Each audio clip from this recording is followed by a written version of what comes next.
Nobody ever wakes up and says, wow, this is a great day to be held accountable. Or you don't get up in the morning and be like, oof, can't wait to get to work so that my boss or my manager can hold me accountable. Nobody does that. The phenomenal leaders, the best leaders, some of the best leaders that I've worked with are also not in the mindset of, I'm awake today, I can't wait to get in there and hold people accountable. That's not how it works. That's not how effective accountability works. On today's episode, I'm going to go into my top 3 most effective methods or tools that I use to hold people accountable and to be held accountable. I hope you enjoyed this episode and I hope I add value into your life. Let's get into the content.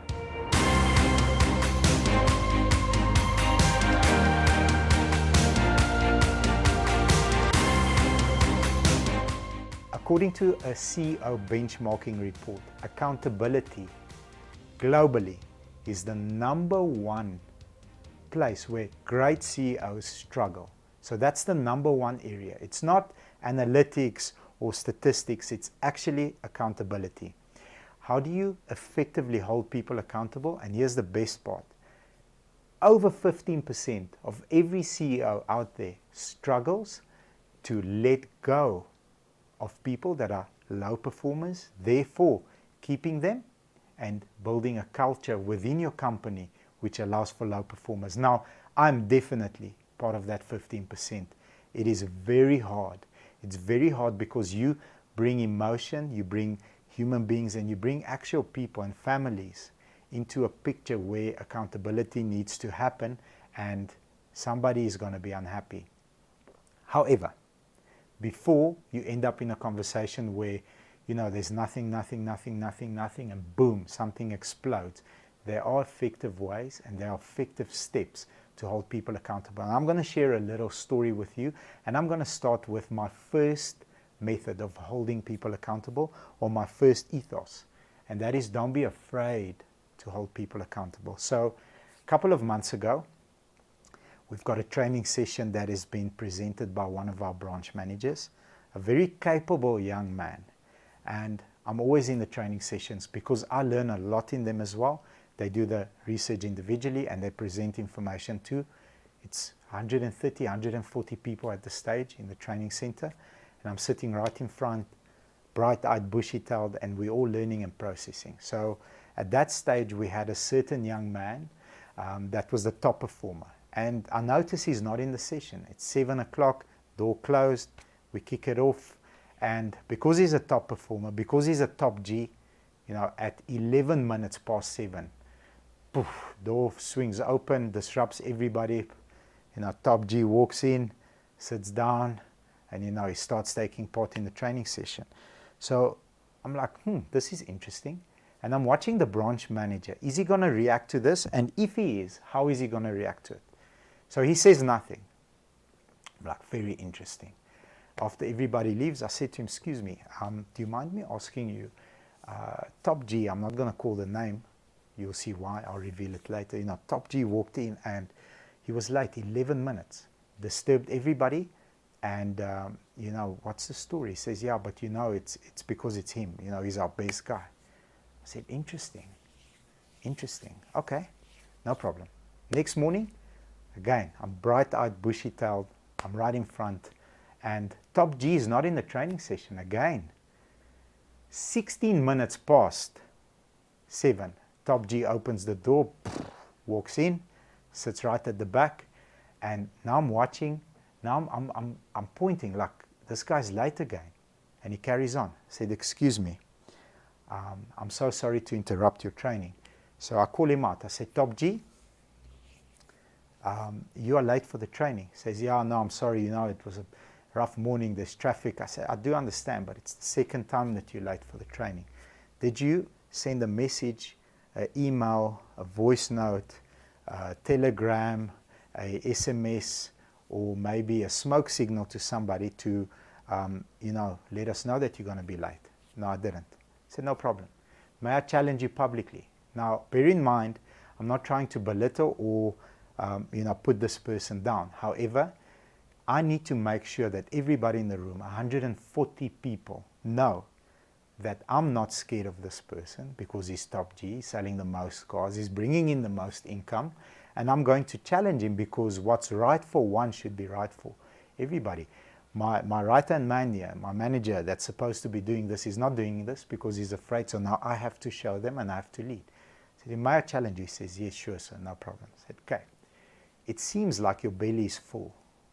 What do you mean? I said, your belly is full.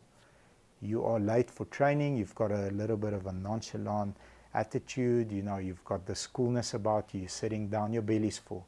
And your belly's full on 19 cars worth of income, which is sad because me and you had a conversation, private conversation, and I know what you're aspiring to earn and what you're currently earning. So, you know, the company has bought your happiness with 19 cars worth of income.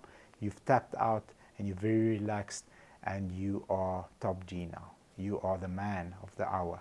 So your belly is full. He says, no, sir, my belly is not full. I said, well, act like your belly is full. By the way, how did you get to 19 cars? What was the one or two things that you did really well to get to 19 cars? He said, I always showed up and paid attention in training and I implemented what you taught me. I said, great. So why are you showing up late? I'm sorry. I said, cool, no problem. All good. Don't show up late for the training ever again, please. And because you are late for this training, I need you to exit the room. Thank you, have a good day. Cheers, bye. Now, holding people accountable and leading people, not being scared, is what people like. By the way, the manager that was afraid to hold that certain individual, top G, accountable, no longer works for me. He no longer works for me. And top G, that was the best salesman, is actually the manager of that branch, driving a fantastic sales team, holding them accountable. Okay, so that's my first point. Don't be afraid to hold your people accountable. Number two, the importance of the role in the team. You need to explain to each and every player what is their role in that specific team and what part do they play in the game. So I'm going to share a little secret with you. I walk in a sales office and I'm talking to salespeople, and this is my message. Without sales, there's nothing. So if it's not for us selling cars here, if it's not for us driving and pushing and serving our customers, making the calls, this company closes. You know, then I motivate the team. They know exactly why they're here. I walk out of the office, I walk into a finance and insurance office, and I say to them, boys and girls, sales are great. You know, the Ronaldos of the world that score the goals, the top Gs. But if it's not for us, at the financial hub of this company, it all falls apart. Without us, there's no compliance.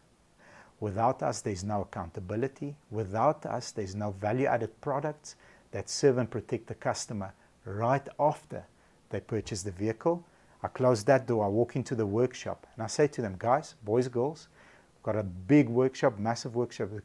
There's almost 70, 80 people in there with CRM department. And I say to them, boys and girls, without us, without this department that makes sure that all these cars are properly prepared, well taken care of, and given to our customer base in the condition that they deserve, there's no business. I close that door and I walk into a marketing meeting. And every single meeting that I walk into, it's the truth, because each and every department is as important as the next one. Marketing. Without marketing, who do we sell to? We've got no one to sell to. We've got no leads. If we don't put our name effectively out there in the correct way, who are we going to sell to? We can't sell to each other. I always have a saying, you're talking to your friend and not to a customer. Does your friend have money for you? No. Talk to a customer. Don't talk to your friend. Talk to your friend after hours. Do you have money for me? No. I'm talking to a customer rather. That conversation can make me money, not this one. So the moral of the story of number two is each and every single person needs to know the importance they play in that game. When you watch a FC Barcelona game, when the Messis and the top Gs were playing for FC Barcelona, Messi can't score all the goals if he doesn't have a strong defense. If he doesn't have a very good midfield. If he doesn't have a proper right wing. He can't do it on his own. It's a team effort. And lastly, number three, we need to manage expectations up front. So what do I mean by that? We need to have an adult conversation Sit down so that there's no bomb exploding. So here's what I'm expecting from you. Here's the deliverables.